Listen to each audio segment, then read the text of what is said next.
Hey, welcome to RiverCity-Media and the first of many Coach Tyler Vann shows. We're kind of in the preseason, y'all. We're getting our stuff figured out.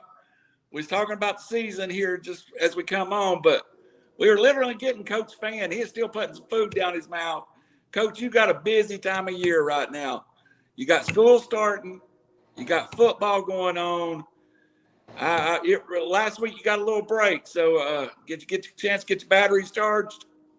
A little bit. Had a little vacation last week, come back, and it was wide open Sunday getting the field ready, and then started practice Monday. Kids should have enjoyed the week off. And first 2 days was really good, cool outside. Then it's been a hot one the last 2 days, but it's hot on everybody who's practicing this week. The energy wasn't very good like yesterday because I guess we let the heat get to us. Today was much better. And you know, I had a lot of things I could complain about, but overall, it's been a pretty good week so far. Well, Coach, I know we had scheduled tentatively to record last week, and about middle of the week, Howie texted me and said, "Listen, this is his last week off before he goes full bore." So we were like, "We're going to give Coach Vann a break." Howie, it really is coaches, and I don't know this as much as you've coached a little in the past.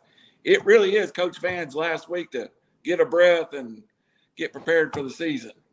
It really is. You know, he probably spent a lot of time with his lovely wife because he won't be seeing her a whole lot from now until probably December because of the playoffs and everything. And I hope they is able to get away for a while and just spend some time together one time. And because, like I said, it's probably going to be the last time they really get to spend much time alone. Well, till after the state championship, and then they'll have some time. That's right. That's no setting goals up for you, Coach. But that is kind of the goal. Everybody starts first week. You start with the plan to be successful. Is that not true? That's true. We set that goal probably back in the winter. Like how far, you know, everybody's goal should be to win a state championship, and then you understand what you're working towards, and then you kind of put it all into now and working towards week one sacks.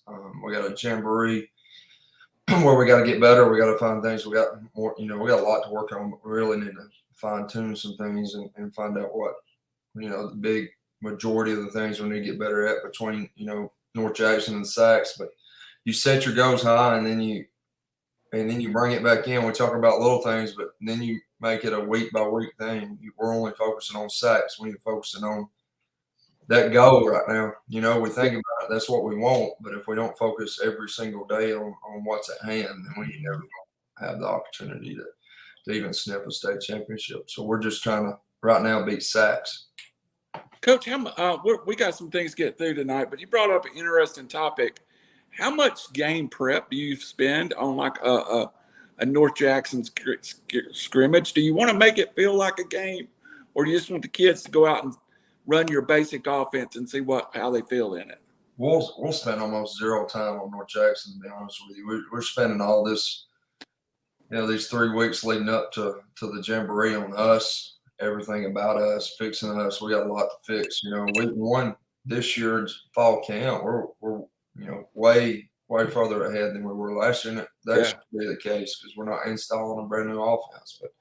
But we got all of our formations, we got our plays in, you know, just repping plays at a different formations, we're fixing steps, you know, all the little things. We got to tackle better.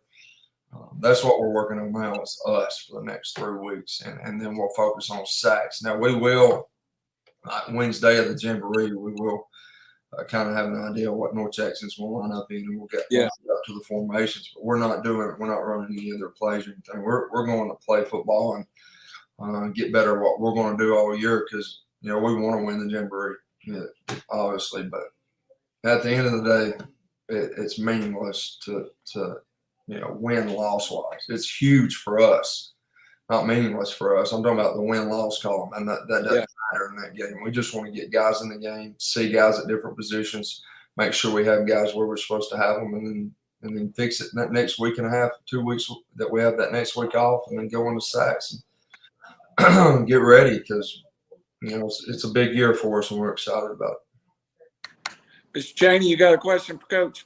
Yeah, with the North Jackson Jamboree and sacks having that off week, was that kind of planned that way, or is that state mandated, or how did that work out? No, they give us, so we have our region games set. We're able to set our non-region games. And normally that's like week 0, week 1, week 5, or week 10. And I chose to do the week 1, week 5, week 10, and then have that. We didn't do spring and have that pre-week 0 jamboree to give us that week off. So I don't like it. Kids don't like being off in the middle of the year. Sometimes you time it up and get lucky if you have a little nicked up injury and he gets another extra week off. But a lot of times you're not going to time up an injury right. You'll play that next week. But we like having that 1 through 10. I feel like and having that because if you look, you make the most improvement between your week 0 to week 3 games. If you look last year at us, we played jamboree at DAR. We was on a very good football team, and we just got better. We made a huge jump between the jamboree and week 1, and we continue to make smaller jumps. But your biggest jump comes, in my opinion, from what I've seen in football teams between that first game and that second. So I'm hoping, given that extra week, we really make a big jump going into sacks at home. Coach, we kind of come in here loose tonight, but we did want to talk about there were some pictures went up just before we came on here of you and the staff. And we had kind of decided we're going to talk a little bit about the staff tonight. Coach, I don't bring this up often, but you're young, physically, age-wise. You're still young in your career. But you have to be the head of this staff. You have to lead coaches that are younger, older, your same age. To me, that's one of the challenges of being a coach that the general public don't get. What's your responsibility to your assistants as head coach? I would say my responsibility is to have their back, number one. I feel like what I mean by that, like if you have an issue, come to me about it. This is my job to deal with stuff. And that's the number one thing I try to let everybody know. Like if you have a question or something, like I'm not going to answer questions about scheme or anything like that. But if you have an issue, come straight to me. If something happens, I'm going to have the coach's back first off. And I feel like if they know that, you're going to respect each other more from it, obviously, because that's a big deal. If you don't feel like a head coach has your back, then you're not going to work hard for them. All that, and then you look in that room, you have a bunch of guys who want to be a head football coach. So that also makes it enjoyable for me that I have guys on my staff that want to step out and be a head coach one day. Because if you're aspiring to be a head coach, you don't work a lot harder. If you're not where you want to be, you're going to work harder. I'm not nowhere where I want to be a head football coach. Obviously, I want to be the best head football coach that I can be. That's what I strive to be. So I don't worry about myself giving everything I got. And I ain't got to worry about them guys giving everything they got. So my responsibility to them is I got their back first off. And then secondly, this is my staff. And so all the football stuff has to come through me. If they have questions, first off, I got to coach coaches and they coach players. So it goes through me. But we have a really good group of coaches. So there ain't too much coaching coaches going on nowadays. We have a really good group of coaches in there, and of course I had to teach them my stuff and how I wanted it on offense and teach them the way I wanted to practice and stuff like that. But we have a really good group of coaches that you ain't got there ain't no like coaching scheme or how you're supposed to coach something. They do a really good job. It's not like you got me and Cheney on staff. You've got some career professional coaches there. We got guys who want to be head coaches, and that's what I like about our staff. Great. Cheney, you got a question? Yeah, from your first season last year, you came in not real early, but kind of came in late. I came by and visit with you the other day, and you were taking your team, I forgot what you call it, team camp, what it was. And tell us a little bit about that and how did the players respond? Because I don't think very many of them knew what was going to go down because we tried to get it out of you on the last show, but you said it's going to be a surprise for them. So how did that turn out for everybody? Well, it was really good. We normally do a team camp. We did one last year, pretty much exactly the same. They'd done it before, but they'd normally have like 7-on-7s. Teams would come in and play all day, and then they would stay. So we don't have any 7-on-7s or anything. We have our team split up in different teams. Coaches lead each team. So they compete all day. Really, it's pretty competitive day. It's a lot of arguing, not arguing, just just being competitive and playing against each other, doing different games, trying to win, and then surprised them by taking them to the pool that night. And we did some more competitions there. And then we went to Spring Valley Beach the next day. Just really, I feel like it's good team bonding. We had a lot of fun with each other. We competed. We got better. I love seeing the competitiveness of the staff, of the team, and then Spring Valley Beach, just see them be able to relax and have fun and kind of get away from football a little bit. Yeah, I was there for the first game of the 11-on-11, and like you said, there wasn't no arguing, but there was a highly competitive verbiage going on between some of the coaches and players as far as who won, who lost, and all that stuff. And I enjoyed seeing that, being around that for a few minutes. And, it's cool to see coaches get involved like that. And Randall wasn't there, but Coach Vann and all the coaches were literally out there playing football with the players. Right, yeah, and coaches probably lead the competitiveness of the day. I think they get just as mad or more than the players. And I was one of them. I got a little mad. I stepped in on one team and actually helped them win. But I'm just kidding. I really did help them win, but I won't take that on this show. I won't say that. Did you pull that laser rifle arm back out again? I did. Ain't no doubt who the best arm in this building is. Even I would tell Jax, our quarterback, that too. So, Coach, give us our staff assignment. I know you run the offense, and we have a defensive coordinator who runs our defense. But is the staff then broke up? Two helps you on the sideline on offense. Two on. How do you break it up on game day? And let's talk about those coaches a little bit and how long have they been with you? Okay, defense coordinator. We'll start with him. It's Ryan Clark, and he. I think we had him on. Yes. Not too long ago, and he does a really good job, and he really mans the defensive side. I really man up the offense, and I give him a lot of control of the defense. He does pretty much every bit of it. We'll talk about stuff, but I give him the benefit of the doubt because that's his side of the ball, and I want to feel like I want to give him that, responsibility. Like, it's yours. Do what you think you need to do with it, and he does a really good job. Smart, bright. That's another one that I was talking about. Guys who want to be a head coach on our staff. He's one of them guys. And then you look as far as breaking them up on Friday nights. The way we do it in practice, both of them, every coach coaches on both sides of the football. So during offensive end, every coach is going to have a group. During defensive end, they're going to have another group. So they coach on both sides of the football. So on Friday night, really the only separate human beings on the sideline as far as offense. Coach Clark's the only one that just stays on defense. Now, he does coach running backs during practice, but he's mainly defense only on Friday nights, and everybody else is both. So, which is really good because a lot of times, like Coach Willingham and Coach Wilson, they're kind of our skill coaches as far as DBs and receivers. They get the same guys, so they're able to work with the same guys on both sides of the football. And there's some continuity there, which really helps, I feel like. But on Friday night, it's pretty much everybody is helping both sides. I'll come to you after this one. Coach, you talked about Coach Willingham and Wilson. I was going to ask you about your offense, as we've talked about, is multiple sets. At this point in the season, early on, is Coach Wilson and Coach Willingham spending a lot of times getting formations in, spending more time just – are we still trying to get extra things into the offense, or are you set and right now we're polishing things up? We've added a few things. We actually added one, a play today. It's not a big deal. This is the first play we've actually added in a while. But we added one formation the other day, but mainly the formations and stuff, they're set in. Like, we've ran them right a lot all summer. We've run their plays most of the summer. Like, we've got our offense in, but there is some tweaking that needs to take place, and we may run. We hadn't ran this formation with this play yet, but we can, and we'll work it in practice.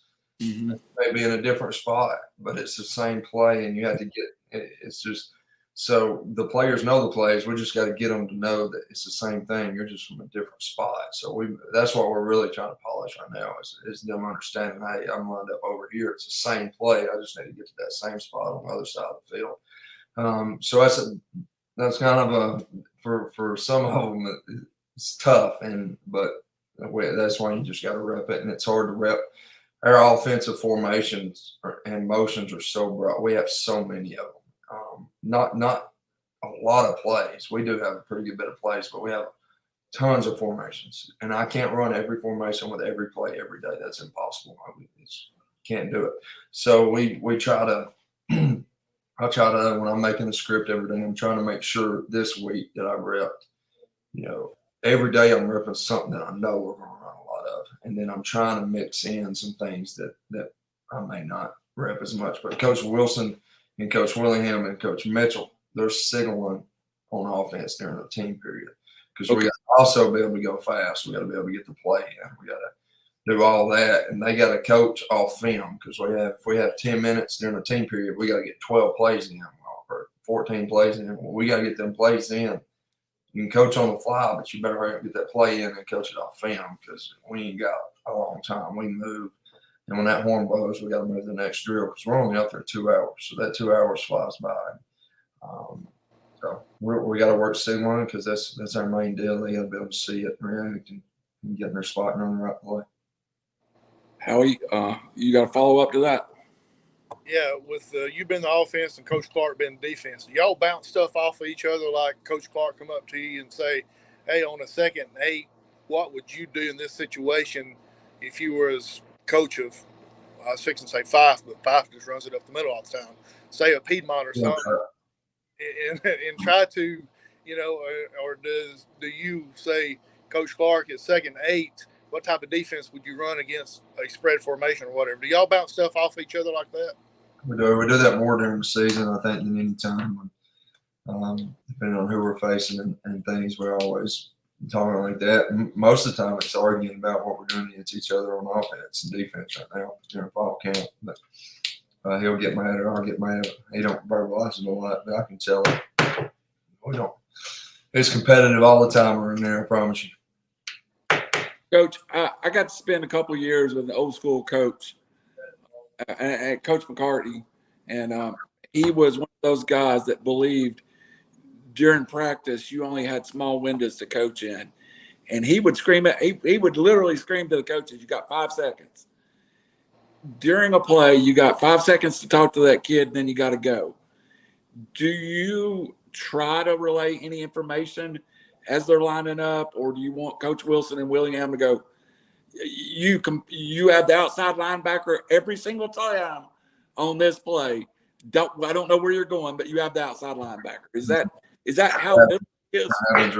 Relaying messages while they're on the fly, and I'm the quarterback's coach too, so I'm always trying to relay messages to the quarterback all the time in practice because on Friday night I'm not going to be able to. I'm trying to take advantage right now in week 1 of fall camp and all summer. I'm right there with him, so I'm able to verbalize, and maybe it helps him when I'm not there. Like in 2 weeks when I quit standing behind him, over to the side more, not saying anything to him. Like I think yesterday I was like, Jax, you got to quit turning around looking at me. I'm not here on Fridays. Like I may say something to you, but you can't rely on me. And that's probably my fault talking to him. But no, we're trying to get the play. We're trying to go, and they do coach on the fly because it's the only way we can. I think that may be sometimes why I get so mad because we're in the wrong formations because we got like 4 guys. We're just trying to be perfect, and we're trying to coach on the fly, and it's hard to do because we got 10 minutes to get 12 plays in.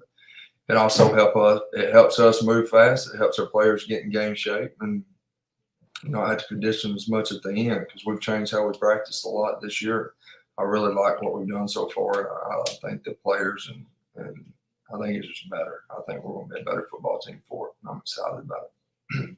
How y'all come to you after this one? Coach, playing so fast in practice, in my head, you don't have to condition or run as much because when you walk on the field minute 1, you're full speed. You're running sprints all practice. Is that true with your kind of practice, or do you still have to line them up and run 10 hundreds or 20 gassers or We something. ran some gassers yesterday because the energy stunk. But we try not to run. If we run gas or something, a lot of coaches want to agree with me. If we run gassers, it's because we messed something up during the season. Yeah. I do a lot of running after because we did last year, and it's something I've changed. I want our conditioning to be in practice conditioning. There's no better conditioning than being able to Game day. Run a play, get back. You have a 40-second play clock. Let's snap it before that 40 seconds is up. Let's run another play. Defense the same, scout team the same. It doesn't matter. Play in the game of football. There's no better way of getting in shape. Now, getting as far as four-quarter shape, that's where I think the 2 hours of practice, how you practice them 2 hours matters. Like, you're not going to go out there and scrimmage for 2 hours. We don't do that. We have 2 12-minute, 10-minute, 12-minute team periods. That's all the full scrimmage we have on each side of the ball. But how you do your individual groups, how you do your inside periods, how you do your skelly periods, how you do all your other periods matters as well. You can't take a minute in between each rep. Right? It's not feasible. You've got to make sure that you're always moving, trying to condition to play the game of football. We're not conditioning to go run 13 miles in a marathon. There's two different types of conditioning, and I'm trying to condition my guys to play the game of football, and I feel like we're doing a really good job of it right now, and I guess we'll find out week 1. Now, I'm not going to be in perfect football shape week 0. There ain't nothing better than getting in football shape than playing football for 4 quarters, but I'm hoping we're in much better shape this year come Jamboree than we was last year against the AR. It's ironic. Howie, I'll let you have the question, but it's ironic. Tennessee, and everybody knows I'm a season ticket holder. I got to hear Coach Heupel speak. He almost had the same philosophy. Tennessee's the fastest team in the nation when it comes to moving. And he's like, Mike, we want these intense 15-minute scrimmages. And he said, hey, kids are worn out after that. I don't have to go run too much. It's interesting. As fast as you go, Coach Heupel, Tennessee goes that fast. You seem to have a similar philosophy there. And to get your it was almost word for word, Coach. It's I guess I'm fans of schools that snap the football. I like offense. I see that offense, don't you? Yeah. All right, Janie, your question. Well, y'all are talking about the offense. We get comments on here after the show and during the show, and the biggest comment I saw lately that we haven't really touched on is special teams. Mm-hmm. Coach, about kickers, punters, long snapper, punt returner, kick returners. You got any info on this to try to make some of the Ram fans happy to get their question in, I guess? I got you. Well, rightfully so. I'd be asking about special teams as far as a Rams fan last year and watched football on Friday nights, because that's about the only way you were going to move the football on us is for us to kick it off to you, and we kicked off a lot. We have made some, I made another special teams coordinator, Coach Mitchell, and every guy on the staff, we're coaching a little different this year. Every guy on the staff is working with him with some type of special teams. So everybody's going to have they're going to own a special team. Like, that's your special team. Supposed to be really good at it. And Coach Mitchell's helping head that up. He's done a really good job, and we've repped kickoff and kick return the most so far. We've changed the kickoff, and we've changed our kick return, and we're going to fix I thought our punt was pretty good last year, and punt return was good. Everything else was good, but our kickoff and our kick return was the two glaring weaknesses, I thought, of the special team. So we're fixing it. We're trying to fix it. And it ain't a lack of trying, I promise you. There's a lot of emphasis on it, and I feel like the coaches has made more emphasis on it this year, which was my fault last year. Had a lot. There ain't no excuse for it. I dropped the ball, and it should have been better. We're going to try to be better this year. If we're not, I guess you can blame me again. It is my fault, but I foresee us being way better on special teams this year, just from the changes we made staff-wise, and how we practice it. We've changed how we practice special teams, the way we do it, and the amount of time we do it as well. So I'm excited about that. Let's go ahead and name your if you know who it is, your kicker and your punter and all that. That way, That's okay. Your quarterbacks and wide receivers, their name's going to be in the papers and all that stuff. Everybody's going to know about them. But let's name some of these unsung heroes that don't get their name mentioned very much. Yeah, Conor Andretti's going to be our kicker. He came in as an 8th grader last year. I don't think we got him until I didn't move him up to start kicking until week maybe 5. I think 5 was his first game, and he made a tackle. No, one of his first kickoffs, he made a tackle against a Mulligan kid who's a pretty good football player. I was pumped about that. But he got better as the year went, made a lot of extra points. I don't think he missed maybe one. I don't know if he missed that, but he did a really good job for us kicking at the end of the year, and he's worked on it. He's got better. He plays soccer. He kicked all spring, just a different type of ball, but he's done a really good job for us so far, and I'm excited. He's got more distance on kickoff, hang time's better. And then Drennan Towns was our punter. He punted last year. It was really good. He did a really good job for us. I'm excited about Drennan and what he's going to do for us. He works at it. He ain't worked at it a lot this summer, but he can boot it.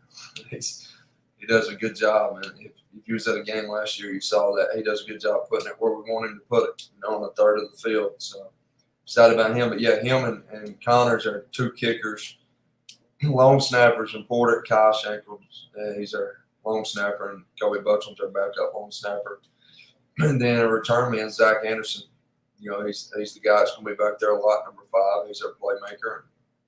One of many playmakers that we have, but we're going to rely on him a lot this year to return it. 2's back there, Aiden Parham, and then you got Griffin Haygood on the other side, and then Braden Thomas will work in there if we want him back there to return. We got a bunch of guys we can put back there to return, so that's a good thing. There's no lack of skill. It's just a matter of getting guys the ball in space. Coach, I had a coach at a 1A school in Tennessee tell me one of the hardest things for him is to find kickers. That a kid almost wants to be a kicker because it wasn't a thing that you could really teach him. He had to put the work in outside of practice.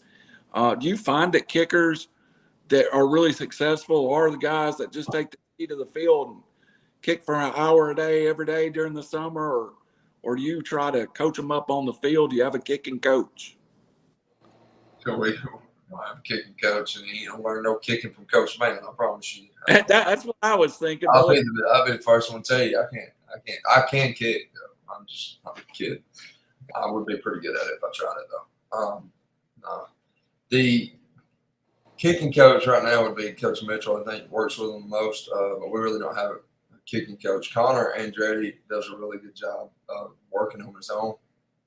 His brother was a kicker here for several years, and you'll see them putting in extra work, especially when the season starts after practice. And Conor does more than just kick. He plays. He's going to play defensive end for us one day. He's going to be a good football player, but he works at it, and I think that's something that's you got to have if you're going to kick in high school or any time. You got to work at it. But then Drennan Townsville, I think Coach Duncan worked with him a lot last year. He was a volunteer for us last year. He punted when I was in school, so he helped him some last year. But Drennan works at it too. He stays after and works. That's interesting because if I kicked a football, it's as likely to come back and hit the center in the head as it is to go down the field. Kicking has been a mystery my whole life, and also as 320-pound guy, I like to hear that you don't run that many sprints, Coach, because I think tried to kill me in the 7th grade with sprints, but we won't bring that up. That's just personal vendetta. Coach, on the defensive side of the football, Coach Clark, we've talked about a bunch and had him on here. We'll have him on here again this year. And we've talked about the skill people.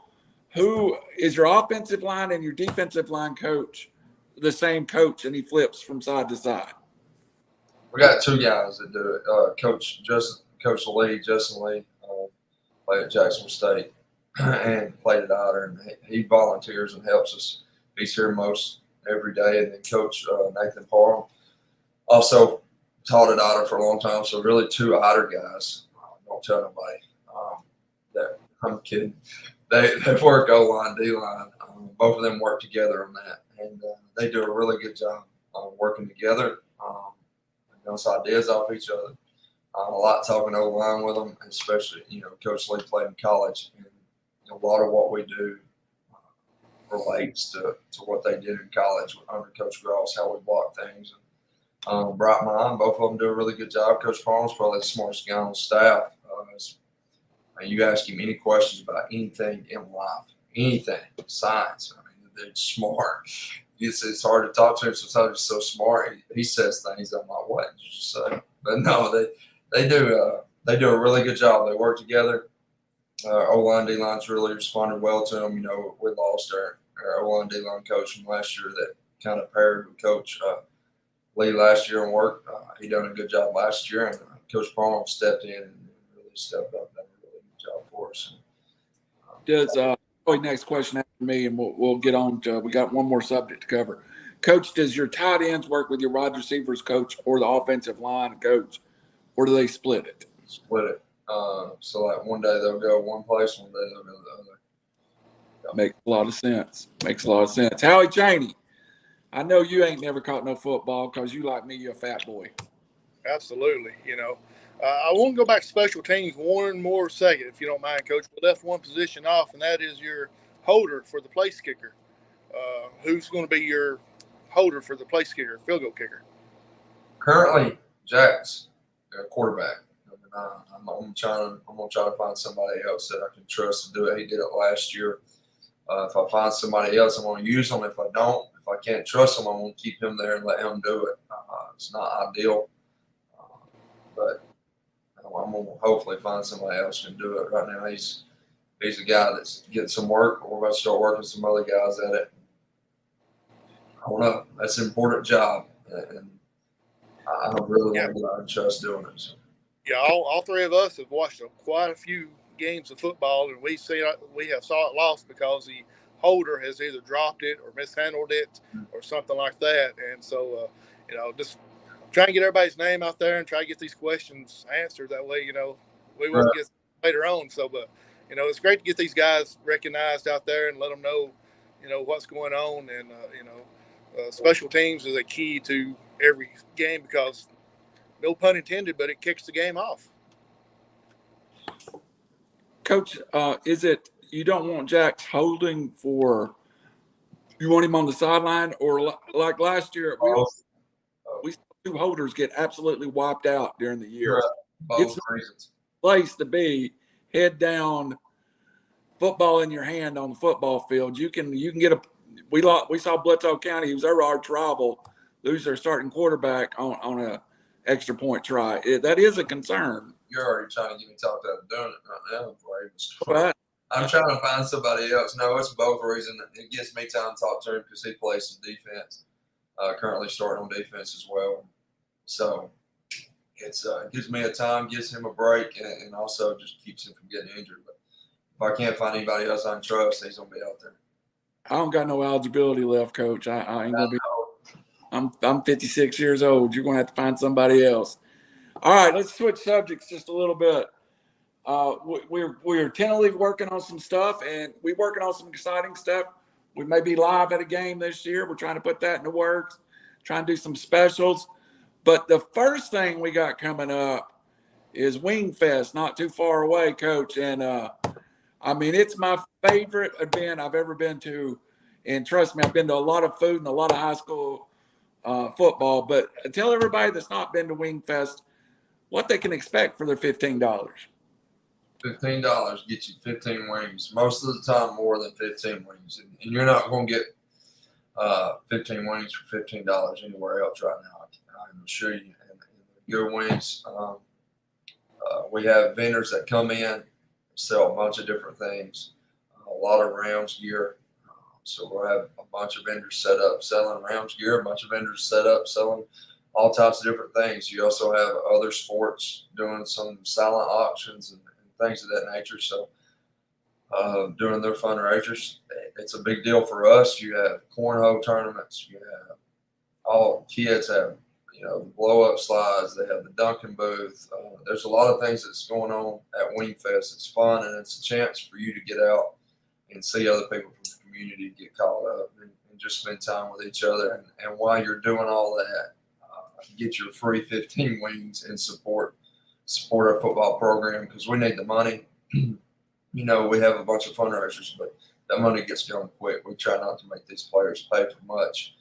That's why we try to fundraise well. And so this is big for us to put them in the best equipment, put them in the best field house, give them the best opportunity to have a high school, be able to play in a high school environment that's as close to college as you can get, because a lot of guys, 97% of high schoolers are not going to play college football. So we're going to try to put them in the best environment, but to have fun, to enjoy it, because high school football is fun. Friday nights are fun. I love Friday nights. You can't beat it. So when you get the answer that some high schools, football players are not playing because they don't want to play at the next level, it's not a good excuse. So there's a bunch of people who play high school football that don't go to the next level. You play it because of the experiences that you get from high school football and what it teaches you. We need that. We need Wingfest helps us give these guys the best experience, not only, on Friday nights, but what we put in the locker room, the equipment we give them in the weight room, and what we put in this field house. So we need your support, and there ain't no better way to support us than come, buy a $15 Wingfest ticket and come support us and hang out. Coach, Those wings are good too. Also, everybody needs to realize, and I'm not, you're not saying it, I'm saying it. We know times are tough, but everything went up on you guys too. Gas to get kids to the games. If you have to get a charter to go somewhere, it's twice the price it was last year. Yep. So every dollar we can raise at Wingfest helps this football team.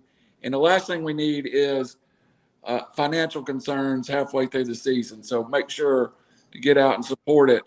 Janie, you invited me last year. It's a special time, man. I really enjoyed that last year. Yeah, it's a great event, and we're talking about it. So let's tell everybody it's going to be a week from Saturday, August the 6th, 5 to 8 at the high school football field. The Duncan booth, we hope to see our good friend John Seals back in the Duncan booth again. I've been warming all summer waiting on John Seals to get up there. Coach is talking about other organizations going to be there. I know my daughter's in the band. They're supposed to be selling ice cream there. So go by the ice cream tent and, get you a cup of ice cream for the band, help support the band. And so, it's great for the community, like Coach said, going out and seeing people that you normally don't get to see only at certain times, So it's a week from Saturday, August 6th, 5 to 8. Contact, if I'm not mistaken, Coach, contact either one of the coaches or football players. They still have tickets available. We have a lot. We have a pretty good bit of tickets available. Actually, contact the football player. Contact me. Facebook message me if you need a Wingfest ticket. We'll get you a Wingfest ticket. Normally we have a few left over too at the gate if you want to show up the day of and buy you a Wingfest ticket. Come on in and support us. And people, let's go through the event a little bit real quick. As far as you're talking about 15 wings and all that, we've been there, we know. But for the people that don't know, you get a ticket. It's got 15 slots on it. Look, we got to slow down just for a second. Let me wipe some of this off. Now you can go again. Each competitor's got a number, and the ticket's got 1 through 15. And once you go to that tent, they'll click it off. They'll hole punch it that you've got that wing from that station, and then you'll have a ticket that you'll drop in when you vote what you think was the best wing. And then, so it's a good deal. Again, you give me 15 wings, I'll eat 15 wings. So one quick question, Coach. I know y'all are going to have y'all's own cooking. Who will do most of the cooking for you? Will it be you? Will it be a certain coach, or will it just be all of you? Well, we're actually splitting up offensive, defensive staff. I'm on the offensive staff, obviously. All right. And we're probably going to win because defense don't win in practice, and they're not going to win on Wingfest day. So we're going to those Clarks in there talking right now. That's why I'm laughing. I can hear you. Coach, Vann don't cook. But Vann don't cook. Yeah. he spelled Vann wrong. See, it's 2 N's. You can't help it. You can't help John Seals. But John Seals, Coach Lee's going to be heading up there cooking to the offensive staff, and then I don't know who they're going to get for the defensive stuff. Ain't no telling. They'll probably hire somebody to come help them cook. I'm just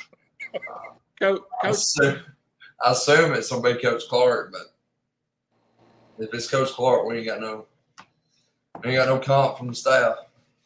Coach, I assume that the offensive wings will be a little sweet, a little hot. Defensive, I'm expecting some salt and pepper, maybe. That's it. Probably not cooked fully through, you know. Defense probably go with sweet and sassy, something like that. Yeah. All right, Coach Vann, I know you've had a busy night. Is there anything else you want to throw out there before we get off of here? And I do want to talk about a little bit what we've talked about happening this year. We haven't nailed down the day, but we'll have 30, 40 minutes once a week, Coach. We'll have some plays from the week's game, and hopefully we'll have the plays that are the winning plays for the Sylvania Rams. We'll come on here. We'll let you do most of the talking, but we'll have some questions for you. And we really want to make it interactive. Again, if you want to ask Coach Vann a question, he's not running shy away. We're not going to come on here and talk about why'd you run the football on 4th and 4. That's my. I get to ask him that question. I'm not going to let y'all ask him that question. So, Coach, what else do you want to bring to the table week to week? It don't matter. It's whatever you think's good. We can get a player on, coach on. It don't matter. Yeah, definitely players. We want to do a thing where we have Debbie Sizemore, Go Rams. We want to have the seniors on. I think we'll try to get through all the seniors before the year is over with. And it's going to be a lot of fun. I've never done a show like this, but it's such a community support of the Sylvania Rams, Allie. I think it's going to be a huge success for us and the football program. Yes, sir. You got Miss Deb Sizemore on there. She was my teacher. I won't say what grade it was because it's quite a few years ago, but one of the biggest Rams supporters you'll find in Sylvania. But, yeah, I'm looking forward to the show being on every week and, 45 minutes worth of some highlights of the games and hearing Coach Vann's perspective. I guess you could say the hindsight 2020 of should I have done this or should I have done that, So looking forward to hearing that. All right, so I'm going to make one exclusive offer to everybody from the Sylvania community. If you will go make a donation to Rams football, is it the quarterback club for you, Coach? Yeah. If you will make a donation, we don't care how much. If you own a business in Sylvania, if you'll go make a donation to the football offices, to the football fund, we will add you to our official sponsor list, and you'll run before and after every show, and we'll talk about you. We don't want nothing for it, but for the folks that want to help the football program, and that's what me and Howie's here for too. If you'll make a donation to the quarterback club, we don't care the amount, but Coach, if you'll let us know if somebody comes and make a donation, say they want to sponsor the show, we'll put them a sponsorship up. Don't care if it's $5 or $500. Anybody that helps the program can be an official sponsor. And I think that was supposed to be my big surprise for the day. Now I want to go back to talking about wings. I hear you. Me too. All right. Looking to raise a lot of money. Let's get these kids a once-in-a-lifetime experience. Howie, anything else from you tonight? Looking forward to next week's show. And then, of course, a week from Saturday, the Wing Fest, October 6th. Looking forward to seeing everybody out there. Find me and Howie that night at Wing Fest, and you can sponsor the show too. All the money goes to the quarterback club. The one thing I did want to mention on our way out of here is during Wing Fest, are we going to have did we not have music there last year, or am I just playing like I'm crazy, or a radio station? We did. Yeah, so there'll be. Just right on both occasions. Coach Parham was the radio guy. All right, we'll have some stuff going on, and RiverCity-Media will be shooting some video if you want to leave some video before the thing. And also, Coach, I don't know if you read the text. After this, Howie and I go to a show with Jeremy Johnson, who's on the Fyffe broadcast team. hey, if you need us to take care of the Fyffe podcast team, we got you this year. We ain't going to worry about them. Howie and I can control that situation. I hear you. For you. For Coach Tyler Vann, for Howie Cheney, this is Sylvania Round Football. We'll see you next week.